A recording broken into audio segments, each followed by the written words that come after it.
Good morning friends, welcome. ये जो case आपके सामने दिख रहा है स्क्रीन पे, डीके गणेश बाबू वर्सेस पीटी मनोकरण का, जो कि जिसका AIR 2007 है और पेज नंबर है 1450। इस केस में जो सुप्रीम कोर्ट ने जो भी कहा वो तो मैं अभी आपके सामने रखूँगी ही, अगला जो भी बताऊँगी। लेकिन उसी के साथ साथ मैं आपको ये भी बोलूँगी कि CRPC का जो सेक्शन 438 है, जो कि एंटीसिपेटरी बेल, प्रत्याशित जमानत, अग्रिम जमानत के बारे में बात करता है, प्रोविज़न बताता है, वो आपको बहुत अच्छे से पढ़ना होगा।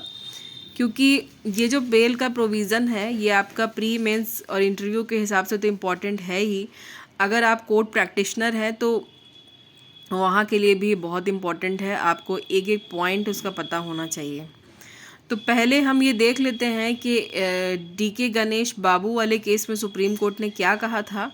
फिर थोड़ा सा हम अग्रिम जमानत को भी समझ लेंगे, ताकि ये केस अगर आप पहली बार देख रहे हैं, मतलब अग्रिम ज़मानत, सॉरी, अगर अभी तक आपने नहीं पढ़ा है तो आपको थोड़ा बहुत समझ में आ जाए। लेकिन मैं ये कहूँगी कि आप एंटीसिपेटरी बेल को पहले पढ़ लीजिए और उसके साथ इस आंसर को कोट कीजिए। ये क्वेश्चन पूछा जा चुका है MP जुडिशरी में, UP जुडिशरी, दोनों में ही। चलिए इसका फैक्ट देखते हैं। अब इसमें उच्चतम न्यायालय कह रहे हैं कि अग्रिम जमानत संबंधी न्यायालय की जो शक्ति है उसे हम अवशिष्ट शक्ति कह सकते हैं, रेसिडरी पावर। अब ये क्या होता है?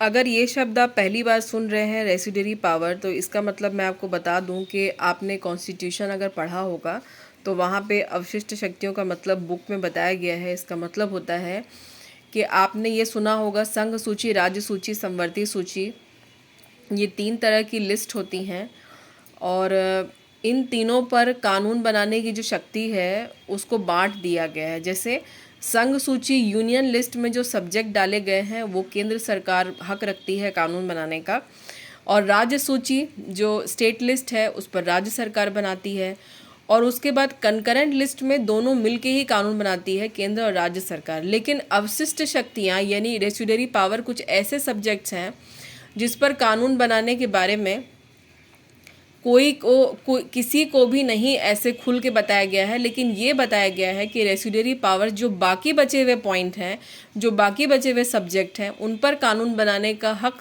सिर्फ और सिर्फ केंद्र सरकार को ही होगा। कहने का मतलब है कि यूनियन लिस्ट, स्टेट लिस्ट और कंकरेंट लिस्ट में तो बता ही गया है कि इन सब्जेक्ट पर ये लोग बनाएंगे कानून। लेकिन जो अवशिष्ट शक्तियां हैं जिनके बारे में डिफाइन नहीं किया गया है, उन सब्जेक्ट्स को डाला नहीं गया है कहीं पर, तो उन पर सिर्फ और सिर्फ शक्ति केंद्र सरकार की ही होगी कानून बनाने की। वैसे ही यहाँ पर ये जो अग्रिम ज़मानत यानी एंटिसिपेटरी बेल का जो पावर है कोर्ट का, वो एक अवशिष्ट शक्ति आप उसको कह सकते हैं। यानी कि ये पावर और किसी के पास नहीं है, सिर्फ 2 कोर्ट के पास है। उसके वो अभी मैं आगे बात करूँगी कि किन के पास है, अभी मैं उसमें नहीं जाऊँगी क्योंकि और बहुत लंबा हो जाएगा वो। अब आगे देखते हैं, जिसका प्रयोग केवल उन अपवादात्मक प्रकरणों में किया जाता है कि जब किसी व्यक्ति को किसी अपराध में झूठा फंसाए जाने की संभावना दिखाई देती है और ये विश्वास करने के लिए उसके पास पर्याप्त कारण है कोर्ट के पास कि व्यक्ति की अग्रिम जमानत अगर स्वीकार कर ली न्यायालय ने तो वो अपनी स्वतंत्रता का दुरुपयोग नहीं करेगा। यहाँ पर सुप्रीम कोर्ट ने बहुत अच्छे से एंटीसिपेटरी बेल को समझाया कि ये एक ऐसा पावर है जब कोई इंसान मतलब एंटीसिपेटरी बेल के लिए तब अप्लाई करता है जब उसको लगता है कि उसकी गिरफ्तारी की संभावना है, या हो सकता है कि कोई उसको झूठा फंसा के गिरफ्तार कर ले, और अगर कोर्ट उसकी ज़मानत मंजूर कर लेता है, एंटीसिपेटरी बेल एक्सेप्ट कर लेता है का जो उसने एप्लीकेशन दिया है, तो फिर वो जो न्यायालय की तरफ से उसे स्वतंत्रता दी गई है वो उसको कभी भी मिसयूज़ नहीं करेगा। तो ये तो हो गई इस केस में जो सुप्रीम कोर्ट ने बात बताई थी, ये आपको पढ़ के समझ में भी आ रही होगी और अवशिष्ट शक्तियों का मतलब भी आपको पता हो गया, चल गया होगा। लेकिन अब थोड़ी सी हम बात करते हैं एंटीसिपेटरी बेल क्या होती है, उसका ज़रा सा मतलब थोड़ा बहुत हम समझ लेते हैं ताकि ये केस आपको और अच्छे से समझ में आ जाए। वैसे तो एंटीसिपेटरी बेल बहुत लंबा हो जाएगा क्योंकि वो सेक्शन 438 उतना छोटा नहीं है, उसके साथ बहुत सारे केस लॉ हैं, कुछ पॉइंट हैं। तो अगर आप चाहते हैं कि मैं उस पर एक अलग से वीडियो बनाऊं या पार्ट करके बनाऊं तो आप बता सकते हैं मुझे। फ़िलहाल मैं अभी थोड़ा सा आपको समझाती हूँ।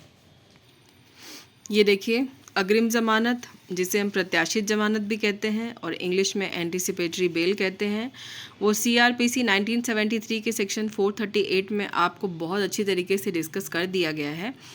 तो अब पहले थोड़ा सा ये आप जान लीजिए कि हमेशा एंटिसिपेटरी बेल जब भी अप्लाई होती है तो वह अज़मानती अपराध के किए जाने के अभियोग के लिए ही की जाती है।